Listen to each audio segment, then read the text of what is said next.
feel there's a lot of agents sitting in the corporate traditional models who are sitting there going, fucking hate this, because they're not getting their exchanges through. Mm-hmm. They're probably working, I say working reasonably hard. I'm going to say they're probably working hardish. They are literally either driven by numbers and followed up. They're in probably more meetings they are with the area managers than they are with clients, perhaps. Yet they're really good agents at heart, but they're probably managing teams. They're those types of people, as I see out there at the moment, which have been looking over the fence at self-employed. But there's a real tough ask, which is how many people today have got the capital to take the risk? Mm-hmm. What's your advice for them? Because, you probably need 6 to 12 months runway to take the opportunity of joining, let's say, as a singular. So I've gone from small brokerages or small independents maybe coming in to I'm an agent sitting in an office in Cambridgeshire. Mm-hmm. And I look at IAD. I've seen a little bit of news in the press, not been that much, a little bit. And this is bringing it to everyone's attention. Yeah. Thinking, okay, that looks interesting. How am I going to go and do this? Because money's tight. Mm-hmm. I think planning and preparation is really important, no matter what business you're starting. Yeah. I mean, when I stepped away from an employed role in 2004 and started my own business, I didn't do it without planning. I didn't do it without a financial runway ahead of me. And sometimes I fear that the self-employed agency model, people don't view it in the same way as business ownership, which is really what it is. So you do need to be prepared, or you need an alternative source of income. Yeah. It might be something that, you start up alongside something else at the same time where you've got some income coming from somewhere or some support, but the preparation side for me is really important. So actually, if it means having a conversation with somebody today, like Ian was saying, that actually transpires into something in 12 months' time, brilliant. Yeah. Because you've taken the time to prepare yourself, to prepare your business, and to possibly prepare your finances to be able to do this and to be able to commit to it properly. This is why I've always said self-employed agency is the future, is because if just from a business perspective, estate agency is an awfully unprofitable business. Like the model and the structure is terrible. Like, is the traditional model more unprofitable, or with your experiences? Hugely. Okay. Yeah, hugely. And I've seen that at scale, 10 branches, 6 branches, conversations with, from Mike's perspective as well, being in the corporate game and small independents. So between the two of us, we know that. And I think everyone listening would say, it's really hard to make good profit. I'm in a mastermind of a load of business owners, with Stephen Brown, and we have open conversations about that. But we were talking off camera, I went away with my daughter and I said to her, what do you want to do when you're going to grow up? What do you want to do? She said, I want to do what you do. I was like, no, you don't. Like, the last thing I want you to do is start an estate agency. My voice said the same. Absolutely no way. But the reason behind that is the exit value is really tough. Yeah. It's all well and good getting through the first 12 months and getting a wage, but what's it worth? Yeah. Like, to build a traditional estate agency for 20 years and build 400 underlettings and you do 600-700 grand a year turnover, it's worth jack shit. That's the fact of it. What is it, percentage of your fees in the pipeline? 60% or whatever. Maybe 2x on your lettings, and you might get a little bit for listings, a little bit of a kiss for the pipeline, but it's not 20 years work, and it's hard. It's 10%, 12%, 30% profit margin. You flip it for the self-employed agents. We were talking about agents that are doing 300 grand a year. Their cost of that 300 grand a year is less than 30 grand. It's a 90% profit margin. It looks like a drug business. It's ridiculous. Yeah. So that's why I think if we've got these brokerages, and yes, there will always be a corporate and there'll always be the independent butcher. You're always going to have the independent coffee shop on the high street and a Starbucks or a Costa. That is the same for estate agency. Yeah.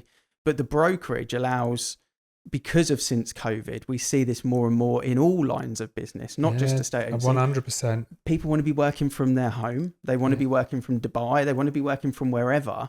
And they want to be able to do that independently. And on a Friday, climb Snowdon and not give a shit about it. And that's the world we live in now. Mm-hmm. The brokerage for a self-employed agent allows people to do that. Otherwise, you're 8 o'clock, you're in a morning meeting, and you ain't leaving that office till 6. the office says Easy. you can leave. 6:30. You know, Yeah, but that's yeah, not yeah. the case for a And self-employed you're agency. capped. Yeah. Really. Yeah, of course you are. Yeah, you are. You are. Yeah. In an And- employed role, you would be. Yeah. And more often than not, your vision of why you do the job is compromised. I mean, I was an area director, then managing director. I looked after 5 branches, probably 50 staff.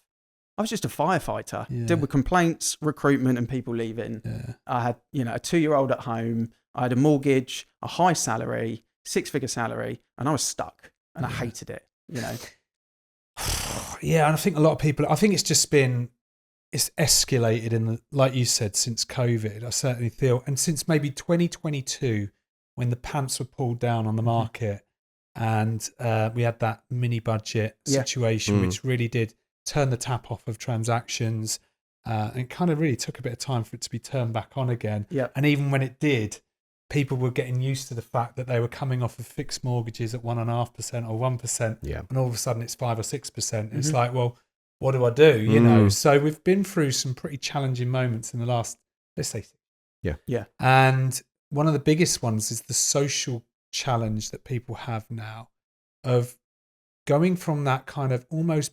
pre-COVID of you work to live to now, you live to work as such, now to more, look, I want to live, I want to work hard, but I also want to live my life at the same time, which is what you're touch on. There's a social sort of aspect, which I think this model kind of brings to people, because if you want to earn X, go for fill your boots, and we can help you to do it. But if you are more comfortable with doing 2 completions a month, that's absolutely fine as well. You know the deal. You need that many in your pipeline. You need to list this many houses, etc. And it's giving people that choice, I suppose, which is always a good thing, isn't it? It's when people have got a choice.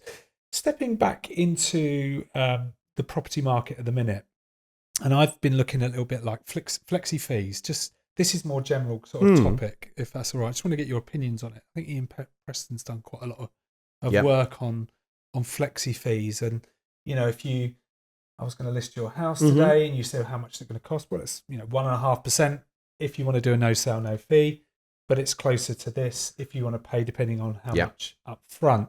What are your thoughts around? I really like it. Yeah, I really like it. I've looked at it in terms of an implementation. It's quite difficult for us to implement, but I really like it as a concept. I do. And is it something that when you've got 130 agents, for argument's sake, it's again something that you can say to the broader group, you choose how you want to operate. Is that something they've got the freedom to do in terms of that fee? Yeah, in terms of fee protection and things like that? We have agents at Avocado that charge up front. Yeah, they're not the full fee, but they charge up front. We're going to do professional video, a paid ad campaign on Meta, and therefore I need 500 quid up front or whatever. And Chris Webb actually on LinkedIn asked me the other day, he said, if you were setting the industry fee for the UK, what would you do? And I said, I'd take 0.75 up front and I'd take 1.5 on completion. And that's how I would set it up in the UK. I would have everyone fixed on that. You get 0.75% of the fee to market. And then if you sell it and you complete it, you get another 1.5 on top of that. And that's how I would set the industry up if we could do it in a way, because it's reward for effort, which is the upfront, and then it's reward for success and completion on the end. You've really looked after where I was going with this, which is quite nice. I see more brokerage. I see more bigger brokerages taking smaller businesses, teams, independents into it purely logically, because of the structure of estate agency businesses operating without a margin. And actually, what's crazy is I know business owners which are, and have probably for 2 or 3 years, I've seen them taking less than their lowest paid negotiator out of their business because of the financial implications. Now that is down to them, and once they get over the hill of who to blame, it's not Rachel Reeves, right? You can still make money in today's climate, even though she's as terrible a chancellor as I've ever come across. But what I see in the moment at this moment is there's going to be, it feels like there's going to be more corporate side as in terms of growth. Eating each other like Pac-Man. Exactly that. And that then allows maybe a smoother transition into fee increases in the future. I feel like we've bottomed out of fees. I feel like this market helps us to do that. Absolutely. So upfront fees are less rare than they were. I think, 0.75%. When you sit with someone, I mean, I've got someone I'm taking one on tomorrow for 2 million quid. And, I've done the usual, well, there's nothing up front. It's 1.5%. And he's trying to bend us around the fees. There's a national brand that can do it for this. And they do. I was like, well, just go to them. I mean, they're 88% chance of you not selling it. So it's entirely up to you. But I thought to myself, if I'd have said it's $3,000 up front and let's call it 1.25% or 1% even on completion, I think they would have still gone with that. But my biggest problem sometimes when I dip back in, as I do, is I'm still conditioned from the previous way of doing it. And I've got one of the most open minds for this kind of stuff. So my mentoring and my group coaching, and if I was to go and do a day somewhere, it's probably one of the higher rates in the industry as a mentor. Yet I've still dipped myself back into that moment and thought, hang on, why am I fucking doing this? Because actually the value we bring through the campaigns, finding the perfect buyer, making sure we don't just rely on Rightmove. We've got a database of tens of thousands of buyers. We know who's active, who's not. Here, it's like the industry's really undervalued itself for such a long time. It feels like this is a real this movement that you're on. Feels like it could help us all to move the industry onwards. And what dovetailing that with the type of people that you were mentioning, who are now thinking, because I bet if you said to the mortgage broker or the lawyer, no, this is what you do, they'll go, yeah, that's fine. Because what happens? And they do. It's us fucking old timers that have kind of. We've all sat in an office and got battered for that. Yeah, exactly. We're our own worst enemy sometimes in that regard, and actually bringing like fresh professionals into it and guiding them around a fee structure and a way of pitching and a way of describing it, making sure that the customer is comfortable with it as part of a process. And they just go out and they just utilize that training to be able to go and deliver the fee.